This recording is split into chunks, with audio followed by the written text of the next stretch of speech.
اعوذ باللہ من الشیطان الرجیم، بسم اللہ الرحمن الرحیم۔ السلام علیکم ویورز، انفوائٹسوپیا میں ایک بار پھر آپ سب کا خوش آمدید۔ دوستو، ایک دن فرعون اپنے محل کے اندر چین کی نیند سو رہا تھا کہ ایک دم گھبرا کر اٹھ گیا۔ فرعون نے ایک دردناک خواب دیکھا جس خواب نے اس کی نیند کو اڑا کر رکھ دیا۔ اس ہیبت ناک خواب کو دیکھنے کے بعد فرعون نے اپنے دربار کے اندر تمام نجومیوں کو اکٹھا کیا اور اپنے خواب کی تعبیر معلوم کرنے کا کہا۔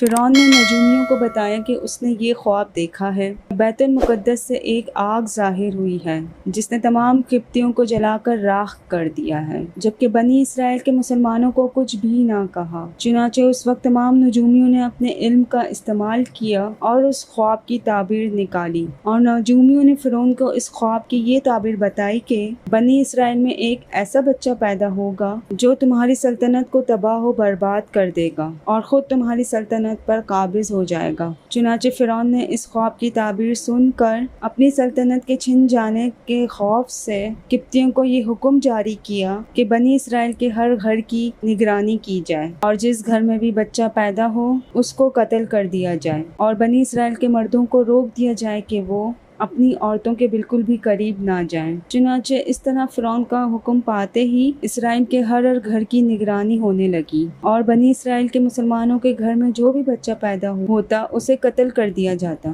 لیکن اللہ تبارک و تعالیٰ نے تقدیر میں جو کچھ لکھا تھا وہ ہو کر ہی رہنا تھا۔ اسی قتل و غارت کے دوران اللہ تبارک و تعالیٰ کے حکم سے 2 بچے ایسے پیدا ہوئے جو اس قتل و غارت سے بچ گئے، پر اللہ تبارک و تعالیٰ کی قدرت یہ کہ ایک بچہ فرعون کے گھر میں پرورش پایا اور دوسرا بچہ جس کو اس کی ماں نے قتل کے ڈر سے ایک دور پہاڑ کے اندر چھوڑ دیا تھا، اس کی پرورش کے لیے اللہ تبارک و تعالیٰ نے اپنے سب سے مقرب فرشتے حضرت جبرائیل علیہ السلام کو منتخب کیا۔ چنانچہ حضرت جبرائیل علیہ السلام روز اس بچے کے پاس آتے اور اس کے منہ میں اپنی انگلی داخل کرتے۔ اس انگلی کی مدد سے اس بچے کو خوراک اور دودھ ملتا، جس کی وجہ سے اس بچے کی نشو نما ہونے لگی۔ چنانچہ وقت اسی طرح گزرتا گیا اور وہ دونوں بچے جوان ہو گئے۔ اتفاق سے دونوں بچوں کا نام موسیٰ تھا، لیکن اللہ تبارک و تعالیٰ کی قدرت یہ کہ جو بچہ فرعون کے گھر میں پرورش پا گیا وہ بڑا ہو کر اللہ تبارک و تعالیٰ کا مقرب نبی حضرت موسیٰ علیہ السلام بنے، اور جس کی پرورش اللہ تبارک و تعالیٰ کے سب سے مقرب فرشتے حضرت جبرائیل علیہ السلام نے کی تھی، وہ بڑا ہو کر بدبخت سامری جادوگر بنا۔ دوستو، بنی اسرائیل اور جادوگر سامری کا واقعہ قرآن مجید میں تفصیل سے بیان کیا گیا ہے، جو حضرت موسیٰ علیہ السلام کے زمانے کا ایک اہم واقعہ ہے۔ یہ کہانی ہمیں توحید اور ایمان کی اہمیت کے بارے میں سبق دیتی ہے۔ حضرت موسیٰ علیہ السلام کو جب اللہ تعالیٰ نے بنی اسرائیل کو فرعون کی غلامی سے نجات دلانے کے لیے بھیجا، بہت سی مشکلات اور معجزات کے بعد حضرت موسیٰ علیہ السلام نے بنی اسرائیل کو مصر سے نکال کر صحرائے سینا کی طرف روانہ کیا۔ یہاں حضرت موسیٰ علیہ السلام کو اللہ تعالیٰ سے کلام کرنے کے لیے کوہ طور پر بلایا گیا، جہاں انہیں تورات دی گئی۔ سامری بنی اسرائیل کا ایک فرد تھا جس نے حضرت موسیٰ علیہ السلام کی غیر موجودگی میں ایک بچڑے کی مورتی بنائی۔ اس نے سونے اور زیورات کو پگھلا کر ایک بچڑے کی مورت بنائی اور لوگوں کو اس کی پوجا کرنے پر ابھارا۔ سامری نے لوگوں کو کہا کہ یہی تمہارا خدا ہے، اور حضرت موسیٰ علیہ السلام تمہیں بھول گئے ہیں۔ جب موسیٰ علیہ السلام 40 دن کے بعد کوہ طور سے واپس آئے تو انہوں نے دیکھا کہ ان کی قوم بچڑے کی پوجا کر رہی ہے۔ یہ دیکھ کر حضرت موسیٰ علیہ السلام بہت غضبناک ہوئے۔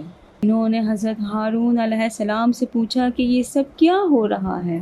حضرت ہارون علیہ السلام نے بتایا کہ یہ سامری کی کارستانی ہے جس نے لوگوں کو گمراہ کیا اور ان سے بچڑے کی پوجا کروائی۔ حضرت موسیٰ علیہ السلام نے سامری سے پوچھا کہ تم نے یہ کیا کیا؟ سامری نے جواب دیا کہ اس نے جبرائیل علیہ السلام کے گھوڑے کے قدموں کے نشان سے مٹی اٹھا کر بچڑے کی مورتی میں ڈال دی تھی، جس سے وہ بولنے لگا۔ سامری نے یہ مٹی بچڑے کی مورتی میں ڈال دی، جس سے بچڑا آواز کرنے لگا اور لوگوں نے اسے خدا مان لیا۔ حضرت موسیٰ علیہ السلام نے حکم دیا کہ اس بچڑے کی مورتی کو جلا دیا جائے اور اس کی راکھ کو پانی میں بہا دیا جائے تاکہ اس کا کوئی نشان باقی نہ رہے۔ یہ اس بات کی علامت تھی کہ شرک اور بت پرستی کو مکمل طور پر ختم کیا جائے۔ حضرت موسیٰ علیہ السلام نے سامری کو قوم سے نکال دیا اور اسے منفرد اور تنہا زندگی گزارنے کی سزا دی۔ سامری کو ایک ایسی حالت میں رہنے کا حکم دیا گیا جہاں وہ لوگوں سے دور رہ کر اپنی باقی زندگی گزارے۔ قرآن مجید میں اس کے بارے میں فرمایا گیا ہے کہ موسیٰ نے کہا تو جا، دنیا کی زندگی میں تجھے یہ سزا ہے کہ کہتا رہے مجھے نہ چھونا، اور تیرے لیے ایک اور وعدہ آخرت میں عذاب ہے جو تجھ سے ہرگز نہیں ٹلے گا، اور دیکھ اپنے اس معبود کو جس کی پوجا پر تو جمع ہوا تھا، ہم اسے جلا ڈالیں گے اور ریزہ ریزہ کر کے دریا میں بہا دیں گے۔ سامری کے انجام سے ہمیں کہیں اہم سبق ملتے ہیں۔ اسلام میں شرک اور بت پرستی کی سختی سے مذمت کی گئی ہے اور اس سے ناقابل معافی گناہ قرار دیا گیا ہے۔ اللہ کے نبیوں اور انبیاء کی تعلیمات پر عمل کرنا اور ہر مسلمان پر فرض ہے۔ ہمیں ہمیشہ گمراہ کن افراد اور جھوٹے عقیدوں سے بچنا چاہیے۔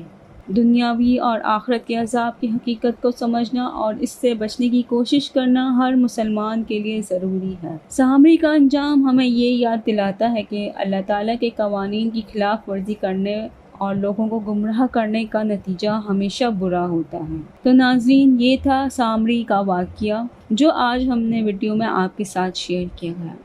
اگر آپ کو آج کی ویڈیو پسند آئی ہے تو ویڈیو کو لائک، سبسکرائب کرنا مت بھولیے گا، اور اگر ابھی تک آپ نے میرا چینل سبسکرائب نہیں کیا تو میرے چینل کو ضرور سبسکرائب کیجیے گا۔